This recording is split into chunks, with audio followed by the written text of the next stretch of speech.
ഇത് നമ്മുടെ ഡൽഹിയിലുള്ളൊരു സ്ഥലമാണെന്ന് പറഞ്ഞാൽ ആരെങ്കിലും വിശ്വസിക്കുമോ? ഞാനിപ്പോൾ നിൽക്കുന്ന അങ്ങനൊരു സ്ഥലത്താണ്. ഇതെൻ്റെ വീടിൻ്റെ ബാക്ക് വശമായിട്ടൊക്കെ വരും.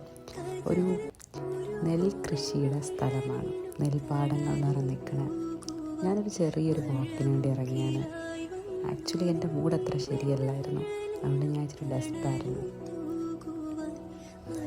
അങ്ങനെ പരപരാന്ന് കിടക്കുന്ന നെൽപ്പാടവും കണ്ട് ഞാൻ എൻ്റെ മനസ്സിൻ്റെ ഉള്ളിലുള്ള ദുഃഖങ്ങളൊക്കെ നെൽപ്പാടത്തിലേക്ക് ഇറക്കി വെക്കുകയാണ്. ഒരു കാറ്റ് പോലെ അതിൻ്റെ കൂടെ അതും പറന്നുപോയി.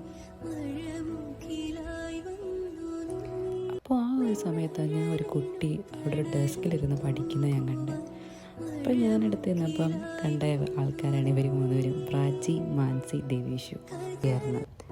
അങ്ങനെ അവരോട് ഞാൻ കമ്പനിയായി. അപ്പോൾ പ്രാചി എന്നോട് പറഞ്ഞു, ഞാൻ നിങ്ങളുടെ മൂന്നുപേരെയും ഒരു വീഡിയോ എടുത്തു തരാമെന്ന് പറഞ്ഞു. അങ്ങനെ അവളാണ് ഞങ്ങളുടെ വീഡിയോ എടുത്തു തരുന്നത്. ഞാൻ ആദ്യമായിട്ട് കാണുകയാണ് ഈ മക്കളെ. ഇവരുടെ അച്ഛനും അമ്മയും അവിടെ അടുത്ത് തന്നെ ഈ കൃഷി പാട്ടത്തിനെടുത്ത് ജീവിക്കുന്ന ആൾക്കാരാണ്. അങ്ങനെ ദേവീഷു വന്നിട്ട് ഞാൻ ദേവീഷിനൊന്നും എടുത്ത് അപ്പോഴത്തേക്ക് ആൾ കരയാൻ തുടങ്ങി.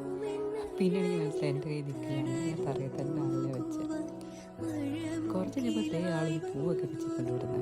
എനിക്ക് തരികയൊക്കെ ചെയ്ത് എന്നെ ഇഷ്ടപ്പെട്ടു. പിന്നെ ഞാൻ ആൾക്കാരെ തിരിച്ചാൽ പൂവ് കൊടുത്തിട്ട് ഇന്നസെൻ്റ് ആയിരുന്നു. ശരിക്കും പറഞ്ഞാൽ മക്കളുടെ കൂടെ ഞാൻ കുറച്ച് ടൈം ഒന്ന് ചിലവിട്ടപ്പോൾ തന്നെ എൻ്റെ മനസ്സിൽ ഭാരം കുറേ ഇറങ്ങി വെക്കാൻ പറ്റി. അവരോട് ഇൻട്രാക്ട് ചെയ്തപ്പോൾ അവർക്ക് സംസാരിച്ചപ്പോഴൊക്കെ.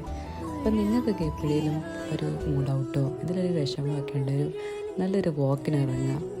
ചിലപ്പോൾ അവിടുത്തെ ഒരു സീനറിയോ ഒരു കാഴ്ചയോ അല്ലെങ്കിൽ അവിടെ നിന്ന് പരിചയപ്പെടുന്ന ഒരു കുഞ്ഞു കുട്ടിയായാലും നമ്മുടെ ആ ഒരു മൂഡ് മാറ്റാതെ അത് സഹായിക്കും. അപ്പം ശരി, ബൈ.